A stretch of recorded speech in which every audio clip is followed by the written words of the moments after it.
Now in this lesson I want to quickly talk about the various ways you can select and modify colors inside Photoshop. Now the first thing I want to point out here, and I pointed this out earlier in this course, is the foreground and background color swatches right down here at the bottom of the toolbar, as you can see. Now by default these are set to black and white, with black being the foreground and white being the background color. And you can make these the default in a couple of ways. You can actually click this small icon right above it and it will make those colors default, or you can press the letter D on your keyboard. Will also bring up the default colors.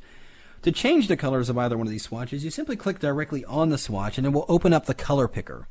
And you can see right now we've got the color picker for the foreground color right here. And the way you search out and find colors is you've got this giant field that represents all the various shades of this particular color. You change the color by moving this slider up and down the color bar here. So let's say, for instance, I wanted to get a green color. Well, I'd move it over to where the green area is, and I can move my mouse around. And you'll notice up here in this little preview, we've got the current foreground color, which is black. And then we've got the new color, which is one we're selecting in here. So no matter where I drag this, it'll show me what that color is right inside here. And now there's a couple of icons right next to here that indicate a couple of things. This first one being this with this little exclamation point here indicates that this is an out of gamut color, meaning that my printer may not be able to achieve this vibrancy of this color.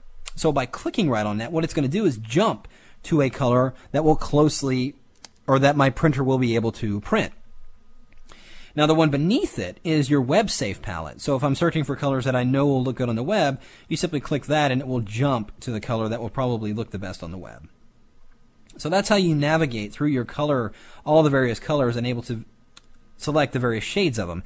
Now this color picker is going to be universal throughout Photoshop, no matter what you're in, whether it be layer styles or any other adjustments or anything like that. When you're accessing the color picker, this is always how it will look. Now, some other aspects to this color picker is you can input specific RGB settings, CMYK settings as well, or LAB or hue, saturation, and brightness values. But the settings that you're looking at right now are going to be the most commonly used. We leave this on the hue, and that allows us to access all of the various colors. You can see the various changes it makes if I select individual ones here. You've got your RGB settings as well, but by leaving it on hue, you can actually get the most accurate color. And if you need to input specific numbers or even specific web codes for colors, you can input those right inside here. Now another aspect of the color picker is right here you've got the color libraries. If I click on that, this is where you would access your various Pantone libraries. If you have very specific Pantone codes for stuff you're printing, here's where you would access that. And you can scroll through and find the various codes, or if you know a specific code, you can simply input it by inputting the number and it will jump right to that. Then you would simply go back to, or click OK, and you can see that that color now is residing in your foreground swatch. Now, another way of modifying and selecting colors is here in the color panel, which if you go into the window menu and you notice it's open now, but if it wasn't, you'd simply go into the window menu and choose color. And I'm just going to drag this out so you can see what's going on here. You can see at the bottom here we've got that same color bar that was in the color picker, just a smaller version of it. And if I drag my mouse over it while I'm clicking and holding, it'll select those various areas of color, and you can modify them and tweak them a little bit simply by moving these sliders around, just like that. And you'll notice that it corresponds in the foreground color swatch here. So, adding those and mixing the colors, and you can change these sliders as well. If you wanted to perhaps work with CMYK sliders, you can certainly choose that. Grayscale sliders, it gives you a straight white to black gray bar there, and you can choose that various colors there. Now another way of selecting colors is, one of my favorite ways actually, is using the swatches panel here, which is just a collection of various color swatches that you can choose from. Just by clicking directly on it, you can see that it does in fact load it into the foreground swatch. If you wanted to load it into the background color swatch, you would simply add the command key or the control key and click on that specific swatch, and there you have it. Now these swatches are built into Photoshop and they're the default set, but if you found that you wanted to save specific colors to the swatches panel, you can do that in a number of ways. Like for instance, if I have this color panel open, if I've mixed up a color, let's say I've got my RGB sliders and all this is looking good, I can take that and drag right over to my color swatches panel, and notice when I go outside of an area that doesn't have any color, it turns into a little bucket. And my currently set color, which is that green right there, if I go in here and click right in that area, it'll ask me if I want to name it. Let's just call it Green 1. And I click OK. It adds that swatch to my swatches panel. So I can certainly add it that way. Another way is, of course, going down here to the new swatches panel. So let's say I want to make this yellow color. I'm just going to flip this around. If you click this little bent arrow, it'll actually flip the foreground and background color swatches around.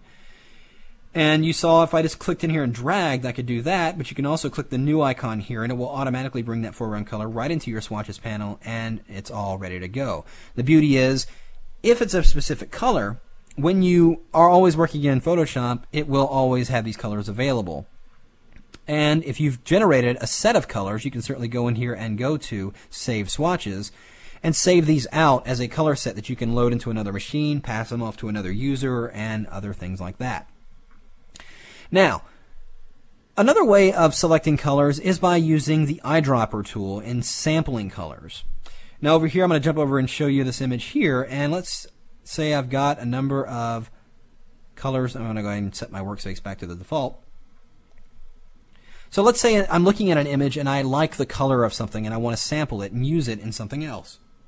Well, go into the toolbar and you select the eyedropper tool as you see right here. And what this does is sample colors based on the sample size you got up here. Well, if you sample the point size, it's going to sample a very small aspect, basically 1 pixel of your image. Well, if you wanted to get a more evenly spaced variation of the color, I generally use the 5x5 average. So what it does is it takes the 5x5 pixel average of an area and samples the color based on that. So if I drag into my image here and click once, you'll notice that it has sampled that color into my foreground swatch. And again, if I want to save that into my swatches, we'll simply open up the swatches panel and just click right inside there, and we'll call that Red Book. And we've saved that color based on that image. Now that's sampling colors inside of an existing Photoshop image. What if you wanted to sample colors outside of Photoshop, maybe from your desktop or even from a web page perhaps?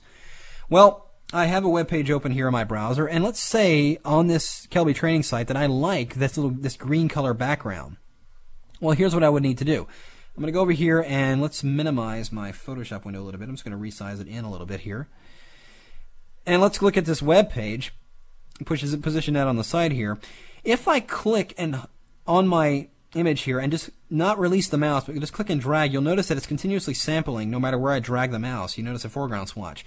If you keep your mouse click and hold and drag outside the document, you'll notice that we go into the browser and it's sampling all those colors inside the browser. So we're sampling that green area, and when I release, now Photoshop has that color sampled, and we can now save that in our swatches panel as a color that we saved from outside of Photoshop. So that's the various ways to access and save colors inside of Photoshop. So I encourage you to practice and go in there and just play with the various color pickers and things and see what kind of mixtures you can come up with, and just get used to where all these settings are when it comes to selecting colors inside Photoshop.